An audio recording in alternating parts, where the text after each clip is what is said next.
you remember where you are, we can go ahead and continue. Yeah, we can go ahead and continue. The bottom line is I became less and less interested in marketing a particular brand of instant coffee, and I became more and more fascinated with the world coffee culture as an influential sector of people, okay? So instead of Organo Gold for Liberty, which was the original name of my Twitter account, I decided to open up a new Twitter account called Liberty Coffee Hour, because I wanted to be less about a particular brand of coffee and more about my point of being on this platform. It was about liberty, truth, justice, liberty, the American way. And Liberty Coffee Hour was named to become a radio show one day. So I thought, okay, Liberty Coffee Hour. The Gmail address was available, the username was available, so I just went with Liberty Coffee Hour, and that lasted for about a month. So through February of 2014, Organo Gold for Liberty became Liberty Coffee Hour. So right before you and I actually met. Probably, yeah. No, actually, I think I met you closer to 2011, because that's when I started going to Bethel Bible Church. And weren't you going, did you start going after me? Yes, So you started going around 20, yeah. Because I was driving. Yeah, that's right. I remember. So yeah, that was around the time that I met you, come to think of it. So anyway, Liberty Coffee Hour began to sound too political. And so instead of possibly dividing a room with a libertarian slant to my name, I decided to take off the liberty and replace it with love. Never can fail with that. Love Coffee Hour was born officially on March 5th, 2014 on Twitter as a separate account that followed Organo Gold for Liberty, which is still there as a Twitter account. Liberty Coffee Hour is still there as a Twitter account, and now those two Twitter accounts are joined by Love Coffee Hour, which stuck. And Love Coffee Hour now has over 20,000 followers all over the world, and they consist of all types of small businesses that are basically the brainchild and passion of hard-working, honest people throughout the world. Doesn't matter what nationality, doesn't matter what religion, doesn't matter what ever they choose to believe or do in life. All of these people have a common respect for good, truth, justice, freedom. You see? Okay. And so coffee just happens to be a great bridge for all of that. It's a very diplomatic beverage. It has a diplomatic quality to it. Mm-hmm. Okay, so Love Coffee Hour was inspired by God to disarm people. And that's exactly what it does. Whenever someone asks for my email address, I say lovecoffeehour@gmail.com, and I cannot tell you how many times I've heard, "Oh, that's so nice." Now, when did, for lack of a better way of putting it, when did God take over? God's always been there. Yeah, this has always been a God idea, okay? And so the idea behind Love Coffee Hour is to take the preachiness out of Christianity so that people don't feel like they're being beat over the head with condemnation, self-righteous judgmentalism. Okay, self-righteous judgment. Okay, and so this is designed to disarm people so that they will be open to fruit of the Spirit. Okay, and the fruit of the Spirit is really what attracts people to Jesus Christ. Okay, and so they don't even have to know that it's happening, right? Right. I don't have to say a word. All I have to do is love on people. Okay, and in Love Coffee Hour, I love on people by sharing their content with no hidden agenda. I'm not trying to sell them something or anything like that. I want them to truly get exposure to my 20,000 plus followers for free. As long as they appear to be an honest business and they appear to be amenable to following me just as I would follow them, I'm going to retweet their stuff, right? and I get a lot of followers that way. Okay, so we end up following each other. My follower to following ratio is very close because I want to follow people who follow me, and I want to follow real value.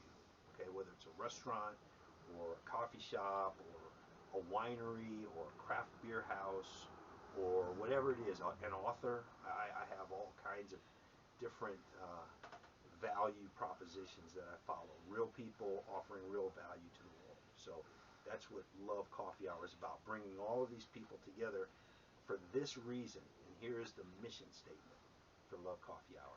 You ready? Mm-hmm. Uniting the powerful worldwide coffee culture by purposefully and prosperously sharing our peaceful solutions: love, life, coffee, grace, goodness, and gold. And I say gold literally and figuratively.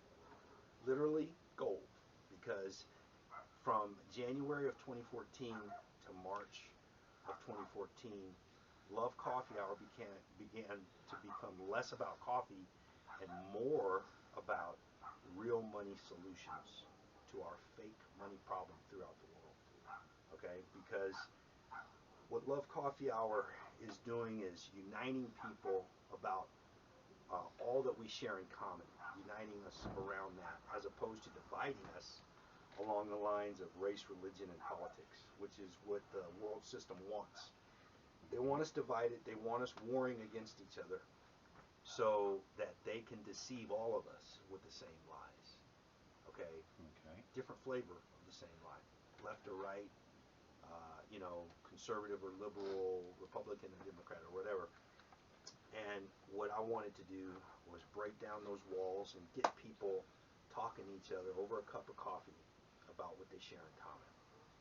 And Now, build wouldn't that be relationships. Yeah, it would be great. if yeah. we could get 20, 30, 40 people Mhm. sitting down just over a cup of coffee, talking about what they enjoy, talking about good things, talking about unifying things as opposed to divisive things. Right. And so that's the whole idea behind Love Coffee Hour and our mission statement, which is a ministry. It's one of two ministries under the Slipstream ministerial banner. The second ministry that emerged to kind of assist Love Coffee Hour on a local level is El Paso City of Gold.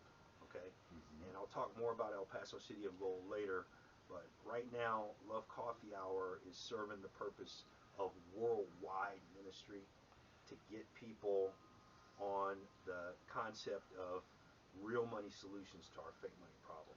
Now, in that, Mhm. you mentioned Slipstream. Yes, Slipstream. Tell me about this. Slipstream is a very cool word. Okay, Slipstream is an acronym, or let's just say it's a short way to say the acronym for this ministry: Servant Leaders Leveraging Love with Effective Economic Action for the mission. And what mission is that? The Great Commission, fueled by the Great Commandment. Our love for God with all of our heart, mind, soul, and strength, and then our love for our neighbor as ourself. That fuels our Great Commission to go out and share the gospel throughout the world and make disciples of all nations. Yeah, you got the key part there. Got the key part, yeah. And so Slipstream is all about servant leaders leveraging love with effective economic action for the mission. That's what it stands for, but it's easier to say Slipstream. And Slipstream has a pretty cool meaning in the dictionary. Okay, Slipstream is the force behind a rotating propeller or a thrusting jet engine, and it's also the force that pulls something along behind something else, as in NASCAR drafting another car in front of it. Or like we used to do back in the 70s, Mm-hmm. you pull in behind a semi There and you turn go. off your engine. You're in a slipstream. You're in a slipstream. Exactly. It just drags you along. That's right, drags you along. And then it's also used very cleverly in the dictionary this way: as the U.S. economy booms, the world economy is pulled along in its slipstream. Mm-hmm. So there is an economic use for that word slipstream. And where it matters here, what we want to do is create a new economy, a new real money economy that outpaces and replaces the old world economy of state-issued debt-based fiat currency, which is all built on lies. Yes. It's all built on debt. It's all built on war. It's all built on divisive. It's a myth. Exactly. It's a myth that is giving elite control freaks power over us. Right. And we don't have to play that game anymore. Nope. Okay, so what we're doing with Slipstream is we're enlightening the world and empowering them economically with real money. Right. And as we infuse that real money into the world economy through coffee and everything that coffee touches, we're going to do a great thing to empower the world, empower it from the grassroots up. And we're going to basically replace ineffective political action with effective economic action from the grassroots. So that's really what Love Coffee Hour and Slipstream are all about. Okay. Over the years, I've heard of two concepts from you, and one of those, the very first one I heard from you was carrot bars. Yeah. What is carrot bars? Carrot bars is the first gold monetary solution that is practical by making gold very spendable in a very small unit of measure, as small as 1/10 of 1 gram of gold, which right now is probably about $7 or $8 worth of gold. It's much easier to buy a loaf of bread with 1/10 of a gram of gold than it is with an ounce of gold. Yeah, considering an ounce of gold right now, I think last time I checked was $1,460 an ounce. And it's been up as high as $1,800 an ounce recently, and it's probably way underpriced now compared to where it's going to be 5 or 10 years from now. Yes. So gold is real money. Gold has a 2,800-year history as real money, a reliable store of wealth and buying power. And it ain't fiction. exactly, it's real. It's real. And it's actually the money that was on deposit for the claim check on money, which is our dollar, or which used to be our dollar. Exactly. So August of 1971, we officially went off the gold standard. That's going to be 50 years this coming August. 50 years ago, officially. Officially. But unofficially, probably 70, 80 years. 1913. Yeah, okay, yeah, very, very good. You know, we were basically off the gold standard ever since the Fed was put on American soil. That's right. But even after World War II and Bretton Woods, supposedly we were back on a gold standard with the dollar being the world reserve currency and every other national currency pegged to the dollar. That was a fiction. Right. Okay. Now, as I've told my followers, gold is one of those things that when the balloon goes up, it's still going to be there. Yep. Your dollar, Nope. your dollar's fiction. And for the people out there in the audience who are wondering who the guy in the orange shirt is, he's usually on this side of the camera. This is my videographer and my youngest son. This is Alex, and he's here for one of the other episodes we'll be shooting in a little bit. But the other currency that you've talked about to me is Bitcoin. Yes. And PGI. Yes. Now, I don't know if you've seen my PGI episode. I have not seen your PGI episode yet. I have to check it out now that you brought it up. Which I was just doing a recap. Okay. Because one of the things about my show is I'm not going to endorse anything until I can prove it. There you go. There's a lot of things out there that I think look nice, but think isn't going to get people to eat during the end of times. Exactly, I agree. Now, PGI, I will say, so far I am all in. Yeah. I'll be buying a $400 block shortly. Very good. I was going to buy 1,000, but expenses came up. Take your time. Yeah. And build up My goal is to get to that 10,000 block. Absolutely. I want that income. And you will. You will. We'll get there. Oh yeah, absolutely. But tell my listeners about this. Okay. Not only Bitcoin, but PGI. Well, first of all, just really quickly, Bitcoin is built on what's called the blockchain. And people are now becoming aware of a monetary system that is actually based on truth instead of lies. And so they're gravitating toward it, and that explains why Bitcoin today is trading at nearly $57,000 a coin. Okay? Yeah, nearly 50. It's been as high as 61,000 just in the last couple of weeks. But that is and that it's is projected to go up to 70 within the next few weeks. oh yeah, if not sooner, on its way to 100,000, quarter million, half million, a million. And it's basically economics 101, law of supply and demand. You have a limited supply quantity of Bitcoin. Eventually that will be 21 million Bitcoin throughout the entire world, of which already 18.5 million have been mined into existence. The remaining 2.5 million will be mined over the next 100 years. There is a halving every 4 years. That means the block reward, the 10-minute transaction block reward for Bitcoin for the miners is right now only 6.25 Bitcoin per block. Okay. When I first started with Bitcoin, it was 12, or I'm sorry, it was 12 and a half when I first started, and then the 4 years prior to that was 25. Okay. So it halves every 4 years. Mm-hmm. And at the same time, it becomes more difficult to mine. So it takes more computing power. It generates more heat. It requires more electricity. It's an unsustainable model, okay? And that is why there are now over 3,300 other cryptocurrencies trying to be the next Bitcoin. And there are some technologically superior to Bitcoin, okay? And they have this new mining architecture called proof of stake mining, which is not as power hungry as proof of work mining.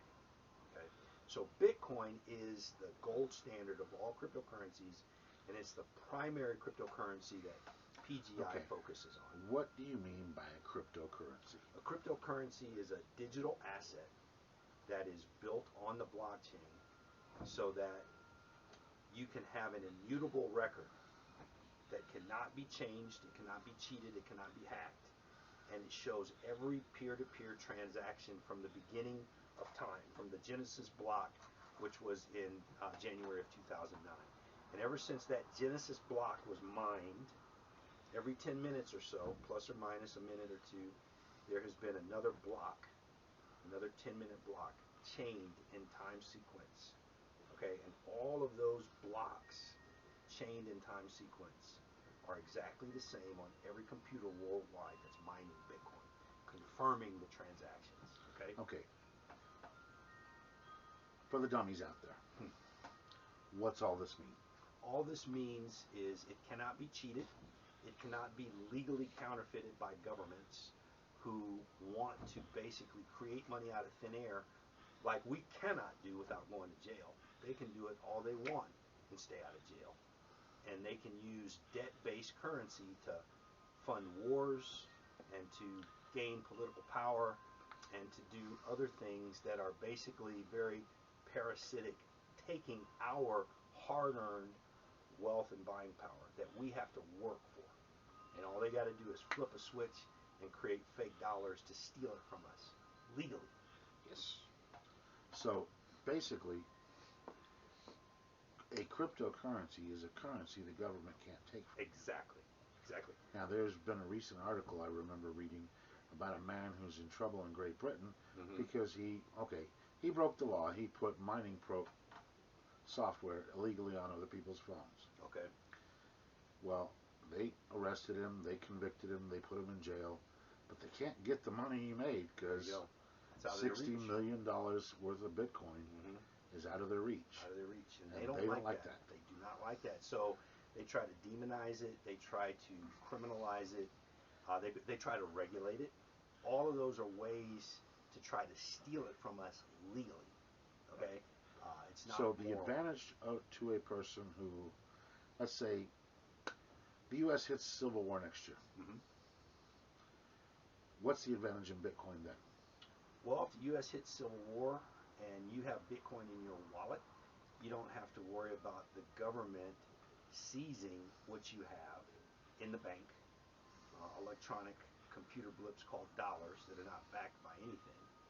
And they can literally replace those with Fedcoin at a discount of what you have in the bank. And that's another form of legal plunder that they cannot do with Bitcoin or other cryptocurrencies that you possess in your wallet, encrypted, so that no one can get to it. Yeah, exactly. So that's the advantage. put it in simple terms, if you have Bitcoin and the U.S. dollar goes under because we're in a civil war, you're not broke. No, you're actually probably going to be richer in terms of dollars. Because Bitcoin's going to go up in then, value. because you can spend your Bitcoin anywhere in the world, right? Anywhere you can use a MasterCard or Visa now, you can spend your Bitcoin. That basically is pretty much anywhere in the world. That's right. That's right. Because there are now Bitcoin debit cards, crypto debit cards that allow you to spend crypto at the point of sale, and so the exchange crypto to fiat happens instantly, and you don't even have to worry about it. So, as a way to protect your wealth from possible crash of the United States, Bitcoin is a very good option. It's a very good option, along Right with up there gold with and silver. Right up there with gold and silver. Yep. And Love Coffee Hour, you promote these. Yes, absolutely. As a matter of fact, like I said, in Love Coffee Hour's mission statement, when I mentioned gold as the last word, I mentioned it literally as well as figuratively. Literally, it was Karat bars, and it will continue to be other gold monetary solutions.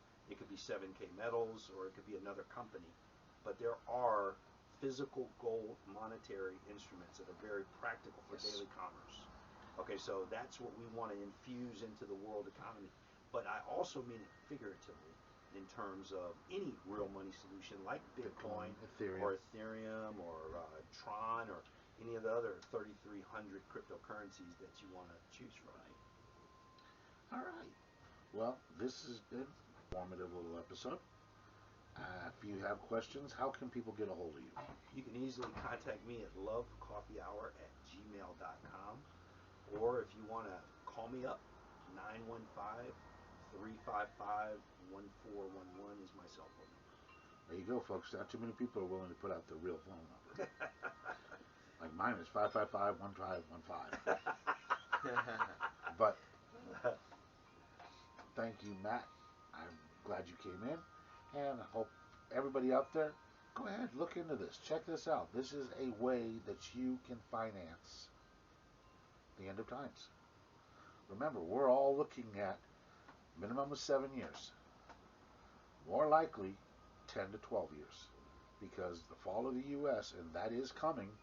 If you don't believe me, keep watching your news. You got to be able to finance yourself. You got to be able to finance getting somewhere. And these methods, which you can go to Love Coffee Hour and check into, and if you're interested in PGI, we'll be having another episode following up some more with PGI. We can get you into PGI and you can start making money that way. The point is, you've got to move forward. And this is the way to do it. Or one of the ways. Thank you, Matt. Thank you, Alex. Thank you, Alex. And all right, that's the first episode. While you're up,